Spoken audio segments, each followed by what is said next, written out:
कि नमाज में मस्जिद में पहले जाकर बैठो। लोग किताब नहीं सुनते, ना समझते, इमाम को देखते हैं। मौलवी साहब कैसे हैं, उस्ताद कैसा है, इमाम कैसे हैं, उसको देखते हैं। अजान हो गई तो अजान होता है, मस्जिद में आओ। क्या कर रहे हो हुजरे में बैठे हो भाई? हुजरे में आप पूरे दिन रहते, लोग आएंगे।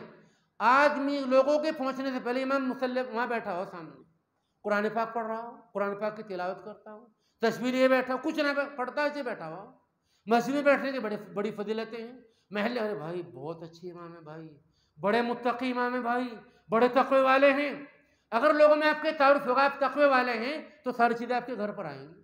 कुरान पाक में अल्लाह फरमाते हैं वमन यत्तकिल्लाह यजअल लहु मखरजा, जो आदमी अल्लाह से डरेगा अल्लाह उसकी ज़रूरतों को पूरा कर देंगे।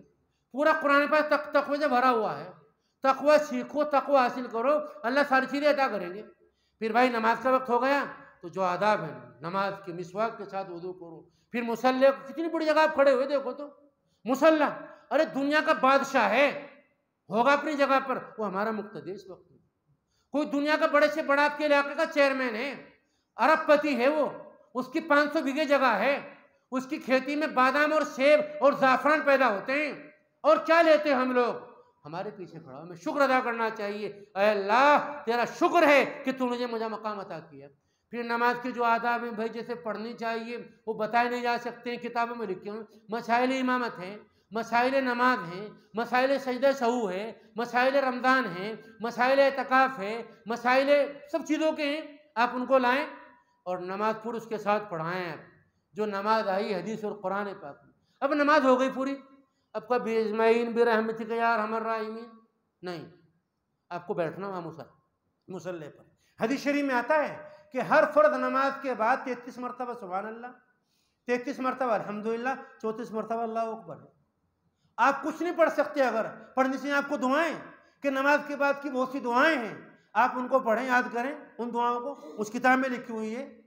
आप उनको ला इलाहा इल्लल्लाह वहदहु ला शरीका लह लहुल मुल्क व लहुल हम्दु व हुवा अला कुल्लि शैइन क़दीर अल्लाहुम्मा ला मानिअ लिमा अतैत व ला मुती लिमा मनात व ला यनफु ज़ल जद्दि मिनकल जद्द अल्लाहुम्मा अंतस सलाम मिनकस सलाम तबारकत रब्बाना व तआला या ज़ल जलाल वल इकराम।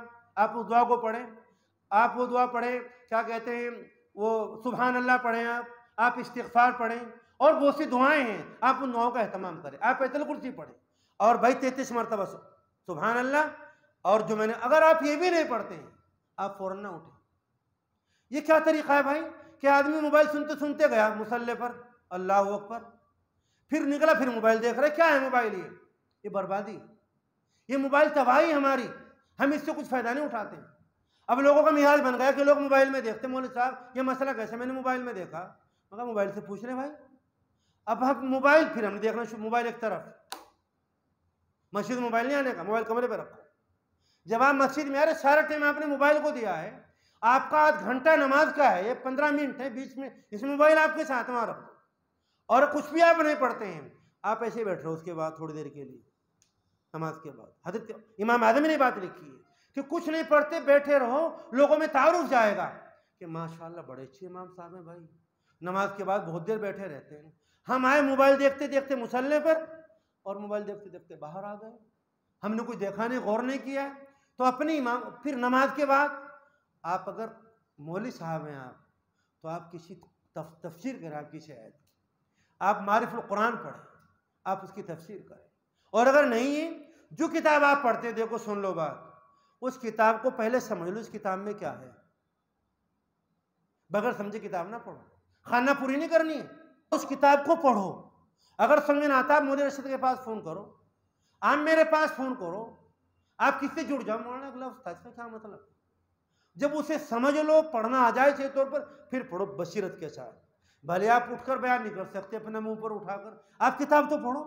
आप 10 मरतबा उस किताब को पढ़ लेंगे तो एक नूर पैदा होगा, वो लोगों को कुलूब में उतरेगा।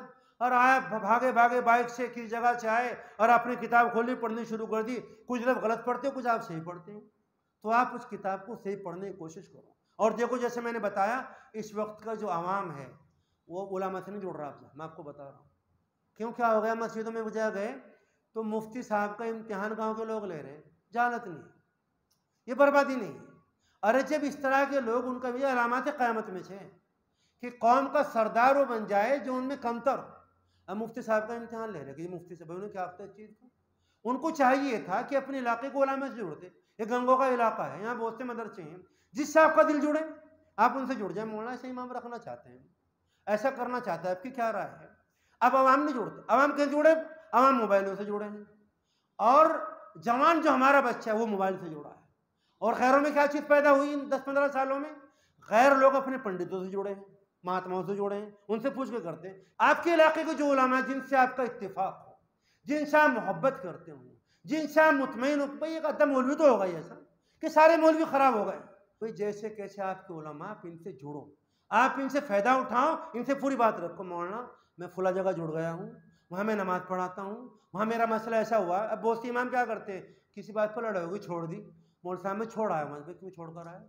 आपको अगर छोड़नी थी वो जगह तो आप पूछते उनसे, तो आप अपने उलमा से जुड़ो, उनसे पूछ कर काम करो, मुझे ऐसा करना मैं क्या करूँ, और बताओ देखो भाई मेरा ताल्लुक़ तो रायपुर से है, मेरा ताल्लुक़ तो खानपुर से है, मेरा ताल्लुक़ तो गंगों से है, मेरा ताल्लुक़ तो शेख आकिल से है, मेरा ताल्लुक़ तो मुफ्ती अबुल कासिम से है, मेरा ताल्लुक़ तो हज़रत मौलाना सैयद अरशद मदनी साहब से है, मेरा ताल्लुक़ तो क्या कहते हैं भाई फुला जगह से, आप ये बात कहो, मेरा ताल्लुक़ उन लोगों से है। वो जाएंगे, वो भी फिर उन लोगों से जुड़ेंगे।